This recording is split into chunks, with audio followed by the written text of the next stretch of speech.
সব খেলার সেরা বাঙালির তুমি ফুটবল। নমস্কার, ফুটবল আড্ডা চ্যানেলে আপনাদের আরেকবার স্বাগত। আজকে যে বিষয়টা নিয়ে একটু আলোচনার চেষ্টা করব সেটা হচ্ছে স্বাধীনতা আন্দোলনে মোহনবাগানের কি যোগসূত্র রয়েছে বা কি ভূমিকা রয়েছে। 1877 সালে প্রথম ভারতীয় হিসাবে, প্রথম বাঙালি হিসাবে ফুটবলে যিনি কিকটি করেছিলেন তিনি হলেন নগেন্দ্র প্রসাদ সর্বাধিকারী। আমরা যারা ফুটবল ভক্ত সারা ভারতের তার কাছে কৃতজ্ঞ, তাকে কৃতজ্ঞ চিত্তে স্মরণ করি। মূলত তারই উৎসাহে তিনি হেয়ার স্কুলে তার বন্ধুদেরকে নিয়ে ফুটবল খেলা শুরু করেছিলেন। সেই সময়টা ফুটবল খেলাটা হতো এই স্কুল কলেজের মধ্যেই সীমাবদ্ধ ছিল। 1877 থেকে বলা যেতে পারে 1885 পর্যন্ত, 84-85 পর্যন্ত। তখন Presidency college, medical college, Shibpur engineering college এরা কিন্তু খেলতো, ফুটবলটা ওই লেভেলে ছিল। এরপরে শোভাবাজার রাজবাড়ি তারা কিন্তু এই স্কুল কলেজের ছাত্রদের থেকে খেলাটা সর্বসাধারণের কাছে নিয়ে আসলেন এবং 1885 খ্রিস্টাব্দে শোভাবাজার ক্লাবটি প্রতিষ্ঠিত হয় এবং যার নাম করলাম, যিনি প্রাণ পুরুষ ভারতীয় ফুটবলের, নগেন্দ্র প্রসাদ সর্বাধিকারী, তিনি সেই সময় শোভাবাজার রাজবাড়ির সাথে বিবাহ সূত্রে যুক্ত হয়েছিলেন, বিবাহ বন্ধনে আবদ্ধ হয়েছিলেন, জামাই ছিলেন। তো তিনি শোভাবাজার ক্লাবটার সাথে পুরোপুরি একাত্ম হয়ে যান এবং সেটাকে পরিচালনা করেন। তো এর মধ্যে কিন্তু Kumartuli club, town club, national club এরাও কিন্তু প্রতিষ্ঠিত হয়ে গেছে। আর আরেকটা 1885 সালে আপনারা জানেন যে ভারতীয় জাতীয় কংগ্রেসের প্রতিষ্ঠা হয় সেই সময়তে। তো এই একটা আবহে তখন 1889 খ্রিস্টাব্দের 15ই আগস্ট ভূপেন্দ্রনাথ বসুর নেতৃত্বে মোহনবাগান ক্লাবের জন্ম হয়, সেটা আমরা জানি। মোহনবাগান ক্লাব যখন জন্ম নিচ্ছে তখন কিন্তু আরো 4টে ক্লাব অলরেডি এসে গেছে এবং ঢাকার নবাবদের পৃষ্ঠপোষকতায় কলকাতায় মুসলিম সম্প্রদায়ের জন্য একটা ক্লাব গড়ে ওঠে যারা ফুটবল খেলতো, জুবিলি ক্লাব। পরবর্তীকালে 1891 খ্রিস্টাব্দে তারা মোহামেডান ক্লাব হিসাবে আত্মপ্রকাশ লাভ করে।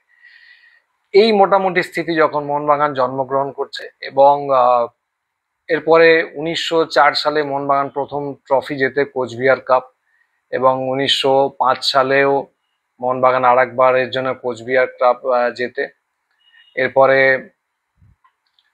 যদি আমরা দেখি গ্ল্যাডস্টোন কাপ সেই সময় চুঁচুড়োতে হতো। তো সেই সময়কার বিখ্যাত দুর্ধর্ষ ইংরেজ দল ডালহৌসি, যারা সেই বছর মানে 1905 সালে, 1905 বা 1906 সালে হবে, তো তারা সেইবারে আইএফএ শিল্ড চ্যাম্পিয়ন ছিল।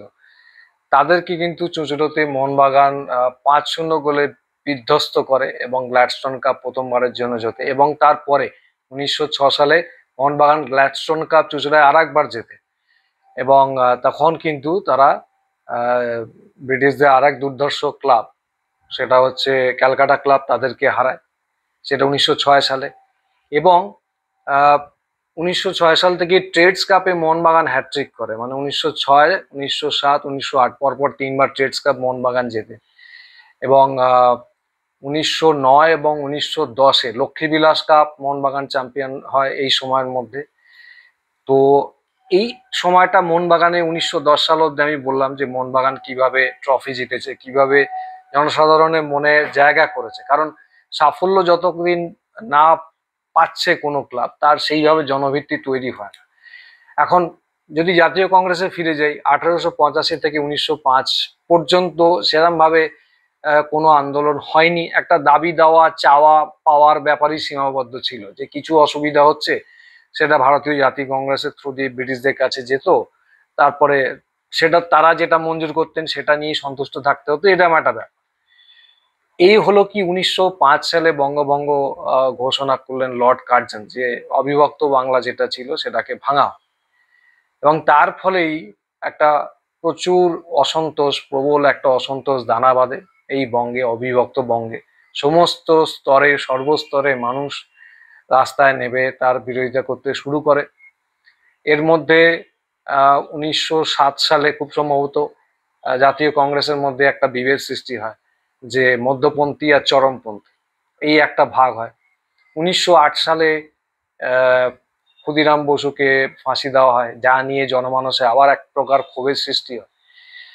যে কিশোর বয়সে 18 বছর পার না হওয়া সত্ত্বেও ক্ষুদিরামকে ফাঁসি দেওয়া হয়েছিল, এবং তিলককে 6 বছরের জন্য কারাদণ্ড দেওয়া হয়েছিল। আর এরপরে 1910 সালে প্রেস অ্যাক্ট নামে একটা আইন আসে, যাতে ইচ্ছা করলেই রাজ আহ, যে রাজা, তখন তো ব্রিটিশ গভর্নমেন্ট, তার এগেনস্টে কাগজে বা এই সমস্ত জায়গায় পত্রিকায় কিছু লেখা সম্ভব নয়, একটা কারা আইন আসে। তো সব মিলিয়ে সেই সময় বাংলার এরকম একটা অগ্নিগর্ভ পরিস্থিতি শুরু হয়, এবং মোহনবাগান তৎকালীন যে সমস্ত বিদেশি দল, যেটা বললাম ডালহৌসি, ক্যালকাটা ক্লাব, এগুলো মানুষের মনে আস্তে আস্তে জায়গা করতে শুরু করে। তারপরে আসে 1911 সালের সেই ঐতিহাসিক ম্যাচ ইস্ট ইয়র্কশায়ার রেজিমেন্টের বিরুদ্ধে। এখন এই যে ডালহৌসি বলুন, ক্যালকাটা ক্লাব বলুন, এগুলো অ্যাংলো ইন্ডিয়ান এবং ছাত্র স্টুডেন্ট এই ধরনের, এদেরকে নিয়েই সেই ক্লাবগুলো ফুটবল খেলতো, কিন্তু এটা একদম মিলিটারি দল ছিল। তো যখন 1911 সালে মোহনবাগান আইএফএ শিল্ডের ফাইনালে ওঠে, আর একটা জিনিস বলে রাখি যে 1909 আর 1910 সালেও মোহনবাগান চেষ্টা করেছিল আইএফএ শিল্ডে। 1909 থেকেই ভারতীয় দলকে খেলতে দেওয়া হয়, আর তার আগে কিন্তু আইএফএ শিল্ডে ভারতীয় দলকে অ্যালাউ করা হতো না, কোনো ভারতীয় দল খেলেন। তো 9 আর 10-এ মোহনবাগান সেরকম সফল হয়নি। 1911 সালে যখন ফাইনালে উঠলো এবং এই ইস্ট ইয়র্কশায়ার রেজিমেন্টের বিরুদ্ধে যখন খেলতে নামবে 29শে জুলাই, তো সেটাকে সর্বস্তরে মানুষ একটা প্রতিবাদের জায়গা হিসেবে বেছে নিয়েছিল। শুধু ঢাকা থেকে, বিহার থেকে, উড়িষ্যা থেকে লোক এসেছিল, এবং তৎকালীন সরকার তখন অতিরিক্ত ট্রেনের ব্যবস্থা করেছিলেন যাতে লোক আসতে পারে, খেলা দেখতে পারে। মানে এমনই একটা জনমানসে একটা বিশাল উৎসাহ, উদ্দীপনা এবং কৌতূহলের সৃষ্টি হয়েছিল। এবং খেলার তো ফলাফল সবাই জানে, মোহনবাগান 2-1 গোলে ইস্ট ইয়র্কশায়ারকে পরাজিত করেছিল, এবং সর্বস্তরের মানুষ সেটাকে স্বাধীনতা আন্দোলনের একটা বিরাট জয় হিসাবে দেখে, মানে পরাধীন ভারতবর্ষের ব্রিটিশ সাম্রাজ্যের ওপর একটা জয় হিসাবে দেখে উৎসাহ উদ্দীপনার সাথে সেটাকে পালন করে, উদযাপন করে। এবং ছাতা, ইভেন ছাতা, হাতের ছাতা ছুঁড়ে, যে যা হাতে যা ছিল সেগুলো ওপর দিকে ছুঁড়ে দিয়ে লোকে সেলিব্রেট করে। এবং এই যে একটা বিশ্বাস মোহনবাগানে খেলার মাধ্যমে স্বাধীনতা সংগ্রামী, সে মধ্যপন্থী হোক, চরমপন্থী হোক, বা বাংলার বিপ্লবী দল হোক, তাদের মধ্যে সঞ্চারিত হয় যে মোহনবাগান মাঠে ব্রিটিশদের হারাতে পেরেছে, ব্রিটিশরা অপরাজেয় নয়। এই প্রথমবারের জন্য কিন্তু সেই জিনিসটা মানুষের মনে গেঁথে যায়। এবং যে কারণে মোহনবাগানের এই ম্যাচটা এত বেশি উৎসাহ উদ্দীপনার সাথে মানুষ এসছিল, তৎকালীন পরিস্থিতি এবং মোহনবাগানের এই যে 11 জন বাঙালি মিলে খালি পায়ে প্রতিদ্বন্দ্বিতা করছে একটা ব্রিটিশ আর্মি দলের বিরুদ্ধে, সেটার বিরুদ্ধে জয় দেখার জন্য ধর্মের মানুষ, অনেক ভাষাভাষীর মানুষ, তারা সেদিন কলকাতায় এসছিলেন খেলাটা দেখতে। এবং মোহনবাগানের জয় তাদেরকে পরবর্তীকালে বিপুলভাবে উদ্দীপ্ত করেছিল, তাদেরকে উৎসাহিত করেছিল, এনকারেজ করেছিল। এবং এটা বলা যায় যে একটা যেমন গাড়িতে আমরা বলি যে একটা গিয়ার শিফট বা একটা টার্নিং পয়েন্ট, এই মোহনবাগানের জয়টা কিন্তু ভারতের স্বাধীনতা আন্দোলনে একটা টার্নিং পয়েন্ট, একটা বিশ্বাসের জন্ম দিয়েছিল। মোহনবাগান যেটা মাঠে করে দেখাতে পেরেছে সেটা আমরাও পার, সেটা বিপ্লবীরা মানতে শুরু করেছিল। আর যদি আন্দোলনের সাথে মোহনবাগানের একটা যোগাযোগ খোঁজার সৃষ্টি করি সরাসরি, সেটা হচ্ছে ভূপেন্দ্রনাথ বসু, যিনি, যার নেতৃত্বে মোহনবাগান ক্লাব প্রতিষ্ঠিত হয়েছিল। তিনি 1914 সালে জাতীয় কংগ্রেসের সভাপতি নির্বাচিত হয়েছিলেন, এবং তিনি ব্রিটিশ বিরোধী আন্দোলনকে অন্য একটা মাত্রা নিয়ে গেছিলেন। বিদেশি পণ্য বয়কটের ডাক তিনিই দিয়েছিলেন এবং আন্দোলন হয়েছিল। শিবদাস ভাদুরী, যিনি এই 1911 ফাইনাল ম্যাচের ক্যাপ্টেন ছিলেন, মোহনবাগানের অধিনায়ক ছিলেন, তিনি চন্দননগরে এক রাত্রিরে প্রায় 1:30-2টোর সময় চন্দননগর থেকে গঙ্গার উল্টো দিকে মাস্টারদা সূর্য সেন, বিপ্লবী মাস্টারদা সূর্য সেনকে পার করে নিয়ে গেছিলেন। মাঝি হিসাবে তিনি নৌকায় ছিলেন এবং পার করে নিয়ে গেছিলেন।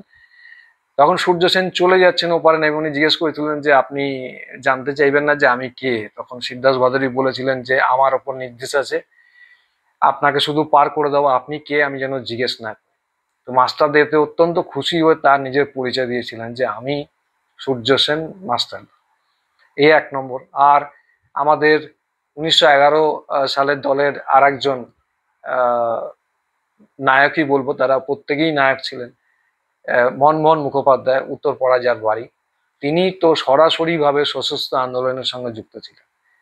তো এই মোটামুটি আমি চেষ্টা করলাম যে মোহনবাগানের অবদান আলোচনা করার জন্য। আর একটা উল্লেখযোগ্য বিষয় হচ্ছে যে এক সন্ন্যাসী, সুদর্শন সন্ন্যাসী এসে সেই ফাইনাল ম্যাচ 1911 সালে আইএফএ শিল্ড, 1911 সালে শিল্ড চ্যাম্পিয়নের পরে যখন মোহনবাগান প্লেয়াররা বেরিয়ে আসছে মাঠ থেকে, এক সৌম্য দর্শন সন্ন্যাসী এসে জিজ্ঞেস করেছিলেন যে এই যে ইউনিয়ন জ্যাকটা এটা কবে নামাবে।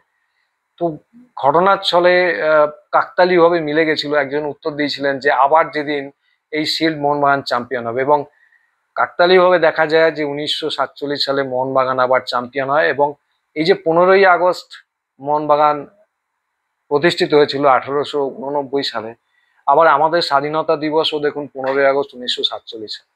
এক অদ্ভুত সমাপতন। তা আমি চেষ্টা করলাম যতটা মোহনবাগানের সাথে স্বাধীনতা আন্দোলনের যোগসূত্র খুঁজে বার করা সম্ভব হয়। আপনাদের কাছ থেকে আমি সাজেশন চাইছি যে আর কি কি বিষয় ভিডিও করা যায়। এই ভিডিওটা যদি ভালো লাগে অবশ্যই সাবস্ক্রাইব করুন এবং লোকের মধ্যে শেয়ার করুন, এবং আমাকে সাজেশন দিন যে আরো কিভাবে আমি আরো ভালো ভালো বিষয় আপনাদের কাছে নিয়ে আসতে পারি। নমস্কার, ধন্যবাদ, জয় মোহনবাগান।